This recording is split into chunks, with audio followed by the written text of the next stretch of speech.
Do you wish there was a place on the internet where you could exist and just be? If that's your vibe, come hang out with me. My name is Evan, aka EAJB, and welcome to Exist and Just Be, the podcast. There is no category, there is no set niche, but today's topic is astrology. Can we as a people let go of astrology? Please. There's a lot of things we need to let go of as a global people. But can astrology be one of them? Some say it's harmless, but a lot of people really let astrology navigate their lives. And I feel like that's not wise. I'm not going to say I hate astrology because I don't care that much. I get a little bit annoyed because people treat astrology like a science. Just because it ends in ology don't mean it's legit. Scientology, numerology, lemon pepperology. That don't mean it's a science. It just end in ology. It just mean the study of it. Now, if you are a big astrology person and you're like, if you know your star sign and your sun sign and your rising and your falling and your fluctuating, if you're not ready to come to terms with the fact that none of it is real and all of it is just a bunch of stuff made to placate you, kind of like Chat GPT, save the video. Come back at a later time when you're a little bit more open minded. If you're ready to wake up, have a seat. Have a seat. Okay. So this is my personal hypothesis about why so many people fall into the trap of believing in astrology. And it's mostly just general cultural observation, but I do believe there is some merit to my conclusion, right? I'm not saying that everybody is the same. We know that's not true on many levels. Although the human experience is unique to each individual, the life that I live is not the life that you live, or anybody, right? Everybody's unique lived experience will always be different. Even if you have identical twins who grew up with the same parents in the same house, they're still two different people with two different lived experiences. However, the brain is still the brain. The brain can only do and process information in so many ways. An example I can give that kind of brings this idea to light: if you were in an abusive relationship, right? And you get out of that abusive relationship, it is likely that you'll have PTSD. If a soldier goes to war and sees a lot of bad things, it is very likely that he will come back home with PTSD. The type of trauma that you experience does not matter. You are still diagnosed with post traumatic stress disorder because the brain reacts to trauma regardless of the type of trauma. There's only so many ways that the brain can process that trauma and manifest it externally, right? Just like there's only so many ways the brain can manifest trauma, there's only so many ways that the brain can process and then externally exhibit the lived human experience. Stay with me. It'll show up in different ways, but your overarching diagnosis is still the same because that's how the human brain works, right? There is overlap in every single zodiac sign. And people are like, "Oh, but my rising and my falling is different." I'm like, no, that's not astrology. That's your lived human experience showing up in those ways, right? So a lot of that is your childhood experience. A lot of that is the culture you grew up in, what part of the world you grew up in. What did your community look like? What did your household look like, right? What did those like fundamental years of like brain development look like for you? And how did you respond to that environment, right? That's what controls your personality and all of that. It's not because Mercury is in retrograde that you're more annoyed or like you're more irritable. You're more irritable because of something else, right? Our brain can only express itself in so many ways, and our childhood and our culture is a part of that. So of course there's going to be overlap in every single zodiac sign. As humans, we do have unique experiences, but we still have the same physical human form with the same. We all got a brain. Everybody brain different, but it's still a brain. I got a brain made of brain. His brain is also made of brain. His brain not made of, I don't know, jellyfish or whatever. You know what I mean? Like our brain, it's a brain. It does what it does. Just like every heart pumps blood to the rest of the body, every brain is still a brain. It does what it does, right? So we share a physical form. We also share human experiences.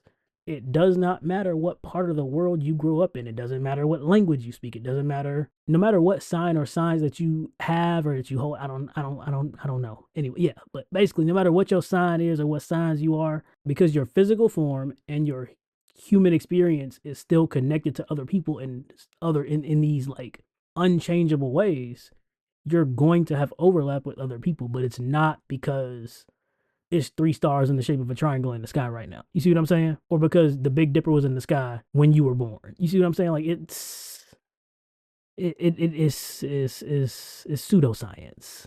Any two people who have experienced the same relative level of trauma. If trauma can go from 0 to 100, if you experience trauma at level 65, and somebody on the other side of the world experienced trauma at level 65, there's only so many ways your brain, the human brain, will process that. There's a lot of diagnoses and things for the way, or even if it's not a diagnosis, there are different ways that will show up, but at the end of the day, it's not unlimited, right? Any two people who have processed or experienced the same relative level of trauma may end up like processing and experiencing and manifesting that trauma in their personality and in the way that they navigate the world in the same way. Not guaranteed, but a lot of people do.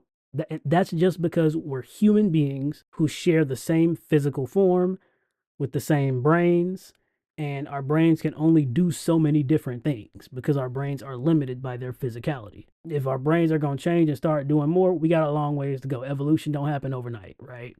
But it's not because of astrology, it's because we're human. And in that same vein, even if we look at it from a strictly numbers perspective, there are 365 days in a year, 366 if it's a leap year. I know that the math don't work out like this, but we got 12 months in a year. To make the math easy, 12 months in a year, 8 billion people on Earth. 8 billion people. If all the birthdays in a year were spread out evenly, that's 666 million people per month, roughly, right? That means it's 666 million people born in January, 600 million, 666 million in February and March, and so on, right? If we pick a random month, let's pick, it's February. Let's pick February. 666 million birthdays in February, if the math happened to work out correctly, right? If you put 600 million people and picked apart all of their individual traits, it's statistically impossible for those people to not share some similarities or a lot of similarities. You know why? Because it's 600 million people. They don't share traits and experiences because they were all born in February. They share experiences because they're human beings with the same physical form and the same brain that lets them experience things in so many ways. If you take 100 people from February and you put them in another room, right? 10 of them going to be left-handed. If those 10 people happen to run into each other first, they're going to be like, oh, everybody born in February must be left-handed. No, it's just the luck of the draw, who you happen to run into, right? Like I said, it's extremely unlikely and statistically impossible for people born in the same season of the year to not at least share a few similar traits or lived experiences, especially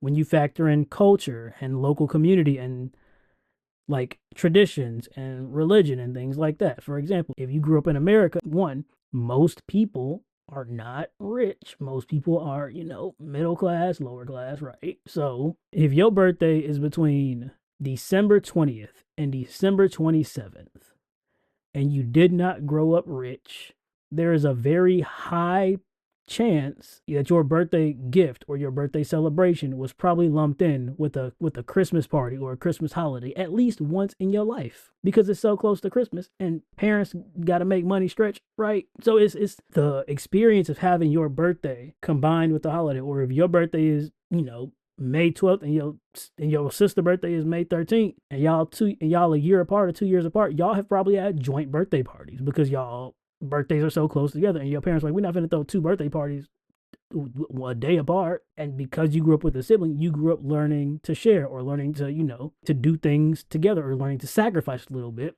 for the sake of, for the good of everybody involved, right? You're gonna go read a horoscope and be like, you're a Sagittarius, you know how to sacrifice things when it benefits the good of the group. And like, even though it hurts sometimes, no, you have a common human experience. It's not because you a Gemini or a Leo or whatever. It's a common human experience. You see what I'm saying? And when you consider the fact that as children already have a very limited understanding of the world around them. When you experience things like sharing a birthday or having an argument with a sibling, these experiences have even less ways to be processed by a child's brain because they have less lived experience in the world and with things. So they have even less abilities to process or manifest their feelings. That's why it's so easy to predict children's behavior because their brains are still growing and there's only so many different things that their brain can understand and process. And when does most of our brain development happen? In childhood. And you know what I mean? So it all connects. So, yes, astrology, if you're doing it for fun, okay. But if you letting astrology be like the guiding factor in how you make decisions and like let stuff happen, find a therapist. I don't know. Pick different options. I don't. Astrology. It just it's a numbers game. It's not real. It's a numbers game. In sum, astrology is not real. It's if you do it for fun, okay. But if you act like it's the guiding principle for your personality and how you choose friends and people that you put in your community, maybe we reevaluate for 2026 and pick some better measures. If you stuck around this long, thank you. This has been Exist and Just Be, the podcast, episode 2. I don't have an outro yet, but if you like what I did, stick around, follow, subscribe, leave a comment to let me know what you think, and hopefully I see you around for episode 3.